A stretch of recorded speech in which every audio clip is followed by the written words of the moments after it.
कहते हैं जब भी धरती पर अराजकता बढ़ जाता है, धर्म के ऊपर अधर्म भारी पड़ने लगते हैं, तब दुनिया में फिर से आशा का संचार करने, शांति और धार्मिकता को बहाल रखने भगवान विष्णु अपने एक अवतार के रूप में अवतरित होते हैं।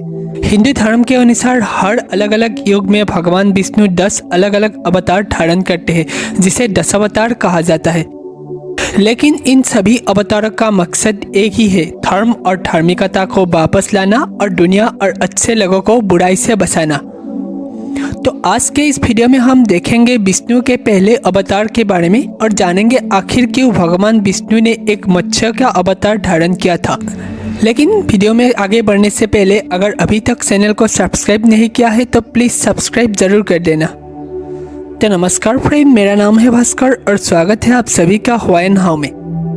भागवत पुराण के अनुसार सत्ययुग के स्वर्णयुग शुरू होने से पहले अमृत के वरदान पाकर लोग बहुत ज़्यादा सेल्फिश हो गए थे और समाज में अराजकता चरम पर था।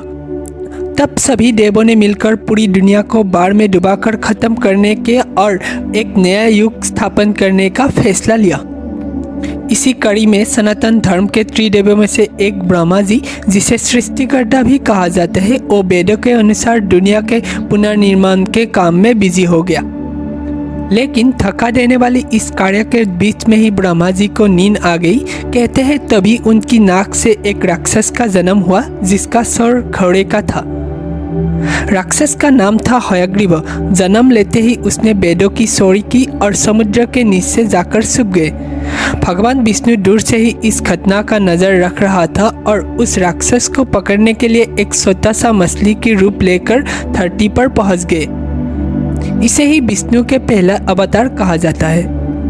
वही दूसरी तरफ पृथ्वी पर एक बहुत ही धर्मिष्ठ और नैतिक राजा था, जिसका नाम था सत्यव्रत, जिसको मनु नाम से भी जाना जाता था। वो भगवान विष्णु का प्रबल भक्त भी था।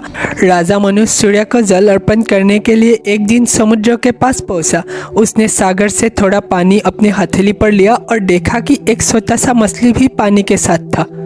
जब राजा मछली को वापस पानी में छोड़ने वाला था, तब मछली ने राजा से गुहार लगाई कि उनको पानी में वापस ना छोड़े जाए, क्योंकि सागर के बड़े बड़े जीव इतना छोटा सा मछली को खा जाएगा। ये सुनकर राजा मछली को अपने साथ महल लेके आया और एक छोटा सा टैंक में रख दिया। लेकिन कुछ ही समय में मछली इतना बड़ा हो गया कि वो टंकी मछली के लिए सत्ता पड़ गया। तब राजा ने मछली को एक तालाब में शिफ्ट किया, लेकिन वहाँ भी मछली इतनी जल्दी बड़ा होने लगी कि कुछ ही समय में वो तालाब भी छोटा पड़ने लगा। जल्दी ही राजा मनु को मछली को नदी और आखिर में वापस समुद्र में छोड़ना पड़ा। जब वो मछली को समुद्र में वापस छोड़ने जा रहा था, तब उसे पता चला ये कोई साधारण मछली नहीं है, बल्कि भगवान विष्णु का अवतार है।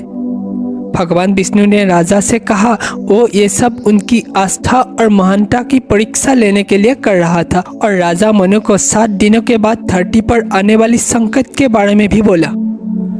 भगवान मत्स्य ने राजा को सलाह दी कि वो 7 ऋषियों के साथ पेड़ पौधों और जानवरों के हर एक प्रजाति की प्रतिनिधियों को लेकर आए। भगवान मत्स्य ने और कहा, जब प्रलय आना शुरू होगा तभी आपको समुद्र में एक नाव दिखेगा, आप सभी लोग वो नाव पर बैठ जाना। देखते ही देखते 7वां दिन आ गया। पृथ्वी पर भारी बारिश और तूफान शुरू हो गया। तभी उन लोगों के सामने एक नाव दिखाई दी। वो लोग नाव पर बैठ गए। इतने में ही राजा के सामने भगवान मत्स्य प्रकट हुआ और उन्होंने दिव्यनाग बासुकी को रस्सी के रूप में इस्तेमाल कर नाव को मत्स्य के साथ बांधने के लिए कहा। ऐसे ही प्रलयंकारी बाढ़ के दौरान भगवान मत्स्य ने नाव को विनाश से बचाया। नाव की सुरक्षा करते हुए और इसे हेमबान पर्वत की ओर ले जाते हुए भगवान मत्स्य ने राक्षस हयग्रीवा का भी वध किया और उससे छुड़ाई गई वेदों को वापस लिया। रास्ते में भगवान मत्स्य ने राजा के साथ बहुत सारा ज्ञान साझा किया। जब नाव जाकर हेमबान पर्वत पहुंचे, राजा मनु को न्याय, नियम और नैतिक मूल्यों के साथ नई दुनिया की पुनर्निर्माण और शासन करने का निर्देश देकर भगवान मत्स्य पृथ्वी से गायब हो गया। इस बहुमूल्य ज्ञान को कहा जाता है मनुस्मृति। तो यही था भगवान विष्णु के पहला अवतार की कहानी। लेकिन इस कहानी को अगर एक सिंबॉलिक माना जाए तो इसका एक डीपर मीनिंग भी है। यहाँ पे सोता मछली कुंडलिनी ऊर्जा के प्रतीक है जो धीरे धीरे बढ़ती है और अपने निवास स्थान से आगे निकल जाती है। साथ ही कहानी में बार माया की प्रतीक है जो कि हमारी इच्छाओं और आकांक्षाओं की फर्म है। ये माया हमारी आंतरिक शांतियों के लिए एक खतरा है। वही नाव हमारी कॉन्शियसनेस यानी चेतना को रिप्रेजेंट करती है जिसे माया की प्रलयंकारी लहरों से ज्ञान के माध्यम से ही बचाया जा सकता है। 7 महान ऋषि हमारा शरीर के 7 चक्रों को रिप्रेजेंट करती है। हेमवत पर्वत पर नाव ले जाना सांसारिक इच्छाओं से शरण लेने का प्रतीक है जो हमें इन सभी के ऊपर उठने और सत्य और शांति प्राप्त करने का सक्षम बनाते हैं। तो दोस्तों यही था आज का वीडियो। अगर आपको वीडियो पसंद आया तो वीडियो को लाइक और शेयर जरूर करना और चैनल को भी सब्सक्राइब करना ना भूलना। मिलते हैं अगले वीडियो में, तब तक के लिए सुरक्षित रहें, खुश रहें।